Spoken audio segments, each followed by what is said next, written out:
She leaned back in her chair like she was already crowned the victor.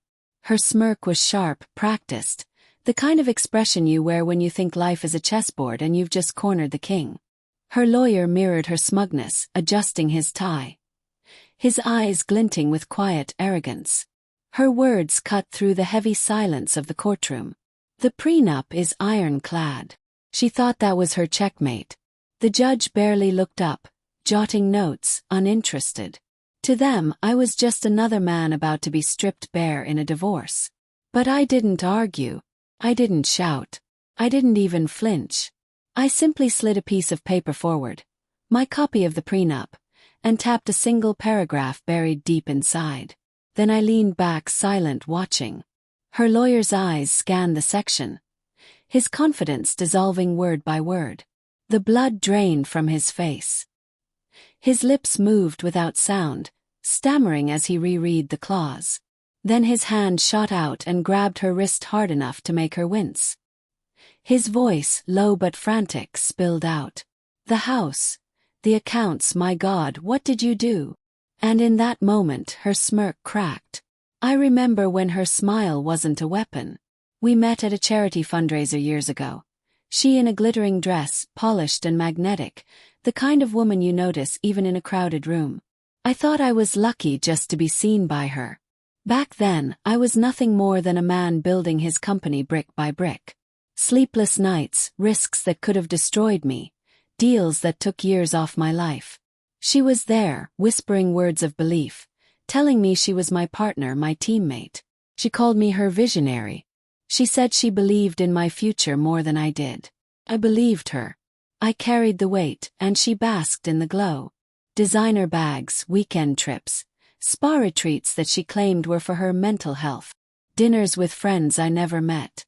I told myself it was balance. I told myself this was love. But love doesn't hide in shadows. The cracks came slowly. Late-night business dinners. Her phone buzzing constantly. Screen flipped down when I entered. Perfume lingering in my car when she borrowed it. Expensive, floral, not her usual scent. I stayed silent. I watched. Collected. The final betrayal came one night when I heard her voice through the bathroom door.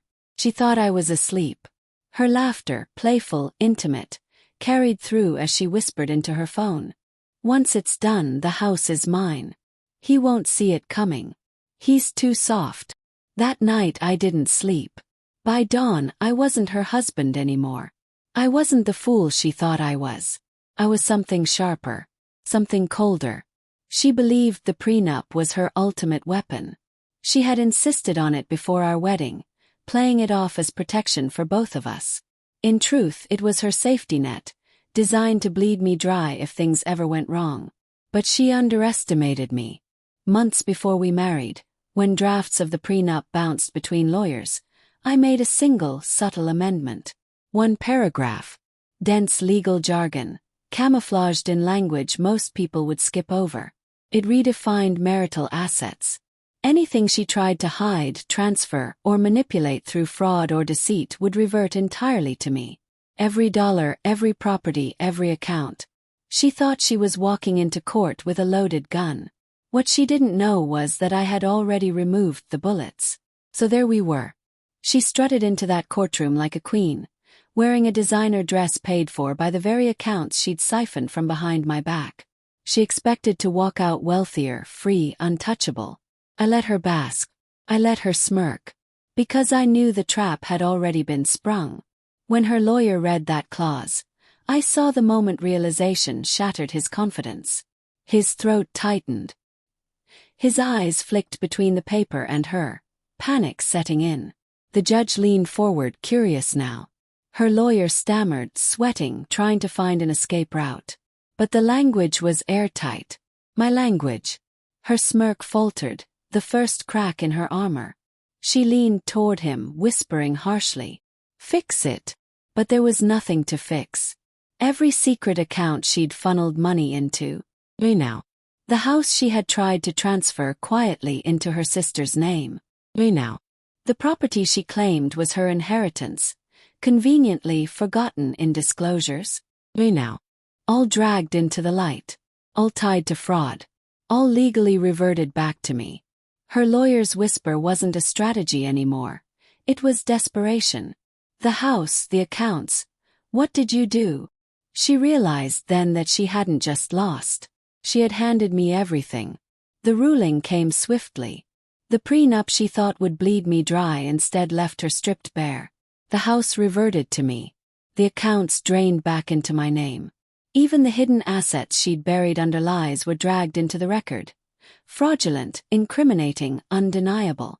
She left that courtroom pale, trembling, her once perfect posture reduced to a slump of defeat. No smirk. No confidence. No designer dress could hide the ruin on her face. I didn't gloat. I didn't smile. I just watched. And in that quiet, I felt the calmest I had in years. People ask me sometimes if I regret it. If I regret dismantling her life in a single paragraph. Well, she wanted a war. I gave her silence, strategy, and one signature on a page she never bothered to read. She thought she was smarter. She thought betrayal was a game. But betrayal has a way of sharpening the eyes. Love can blind you. But betrayal, it makes you see with perfect clarity. And when clarity comes, revenge doesn't need anger or shouting or chaos. It only needs ink on a page. And patience. She called the prenup Ironclad. She was right.